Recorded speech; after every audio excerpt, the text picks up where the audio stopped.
I'm here with Kieran Curtis, a debut. Welcome. Yes, thanks for having me.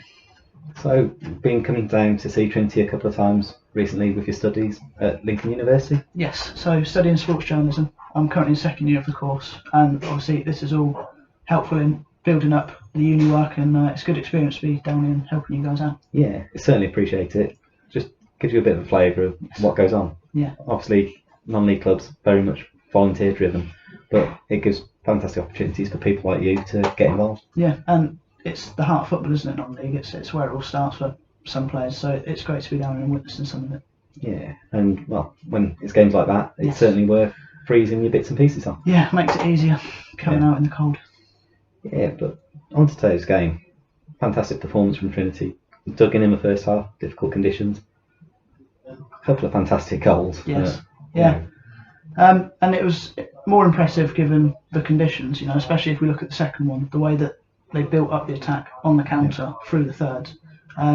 It was evidence that perhaps with the wind, keeping it on the floor perhaps might work a little bit better, but the first goal as well from Wales, curling effort from 25 yards, that's another stunning strike, so they'll be happy. And then the third one's your typical goal, but it's important, and it's still almost the chances we haven't been putting away previously that have caused us to be where we are down at the bottom of the table. Yeah. Very good day from a Holy Blue point of view though.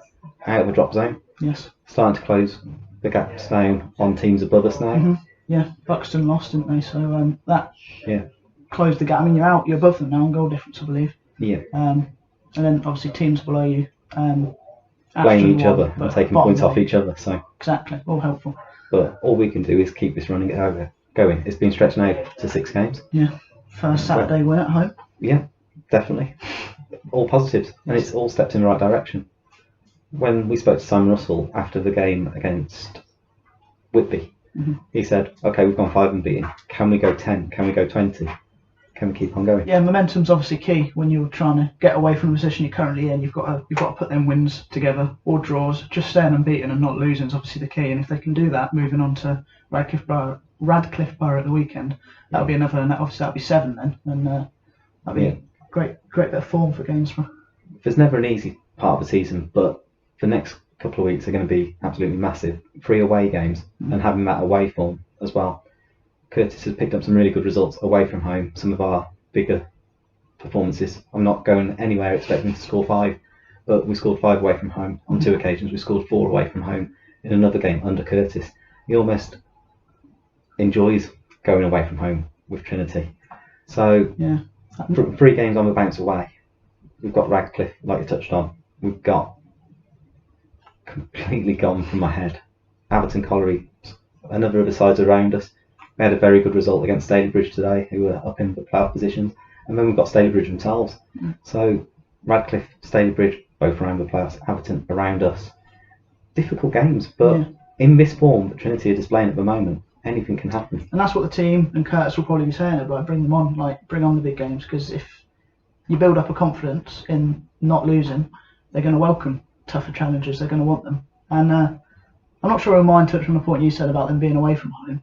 Wherever you get the better results, I'm not sure he'll care where they are. Just keep them coming, and if they're coming, then he'll be happy. Yeah. Extend that run, put that run together, piece it together. The longer, the better. But that home hoodoo off our backs, it's positive. Exactly. And you've got a good squad. Like it changed a lot. So my first game was Buxton back in October, I think it was, and the change in players you've got has been massive. I think it's been a big overhaul. Yeah. But you can tell out there today they wanted to play the right way. They had a philosophy. Greg Smith. So that's up top. Mine went blank. Up top, playing off him, bringing in the midfielders, bringing in the wingers, getting in behind. It's a effective way, and if they can keep it going, I mean, it's tough out there today. I think we saw with Albion, they were more than happy to get in and have a physical battle with Greg, but the second it came the other way, they were more than happy to, it's that, the theatrics. It is the mix up, isn't it? It's the way of mixing it. It's not just hit Greg Smith all the time. Some teams will back off and think that's what it's going to be. We need to manage Greg Smith, but then that gives you midfield a little bit more room to play in. And that's what I think Alex Wiles, Kingsley James and Simon Russell all had. To be honest, that's probably one of Kingsley James's best performances. He's now establishing himself in a central midfield role, which is where I really wanted to see him play. yes, he's done a job at right back and done very well at right back. Previous manager, he played him a little bit wider, but Kingsley Jones has always said, I want to influence a game, and he's been able to do that in the last couple of games. Away at Whitby, again today at against Witton. He's started to pick up the bits and pieces, and he's very clever, he's very bright in terms of what he's doing in terms of the ball retention. He seemed determined character today. We saw it a lot you mentioned it in commentary, like he took a lot of knocks, and a lot of players would have been complaining up in the ref's face. He just got up and carried on again, and you need characters like that, especially with the setbacks you've had. Yeah, the setbacks you've had so far this season. You need a squad of characters who are willing to just get up and keep going. And if he's demonstrating that from the middle of the park, it's going to inspire the others around him to carry on as well. Yeah. In terms of what he said as well about the changing squad, we've had this change in management as well since you've been here. That time. And it has been evolving over time. Curtis has spoken in his pre-match, post-match interviews.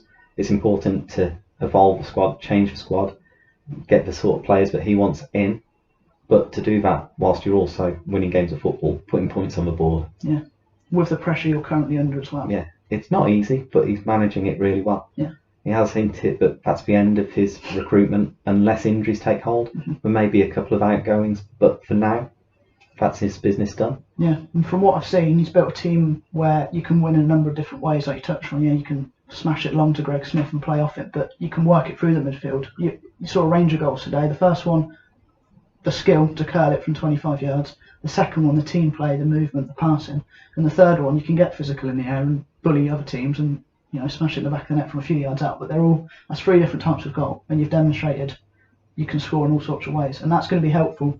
You need different options to get up higher up the table. Like the best teams in the league will have more. The teams higher up will have the more ways of winning a match, and if you can keep adding to your ways, then it's only going to be a benefit. Exactly, and he's still not been here more than 3 months, and you can see his philosophy. He wants to be on the sideline, enjoying watching games.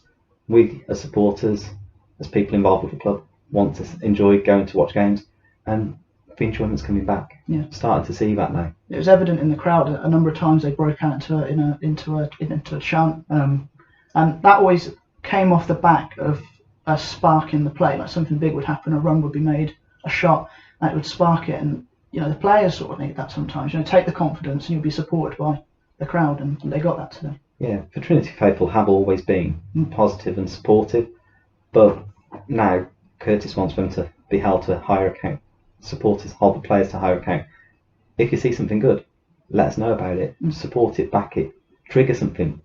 Yeah. And then the return, rather than being, oh, okay, well done, and get clapped off when performances weren't good enough. But I see where he was coming from, and they're starting to see that, they're starting to respond to it, and it's reciprocal. It's a club effort, like everyone's got their role. Like it's easy for a small, like one person to go into the crowd and think, oh, I'm not going to affect anything today. But the players, the coaching staff, the fans, everybody comes together, and that's needed at a time like this, I think. And that's where the motto "in it together" comes from. Yeah. And we need to be in it together to be able to climb the league. Yeah. And based off that, I don't think there'll be anything to worry about. I mean, the improvement just keeps getting better from what I've seen, and the confidence will keep growing with wins like that. The confidence to be taken into the next couple of weeks. Exactly. Some more big games, but bring it on. Thanks for joining us. No worries. Thanks for having me.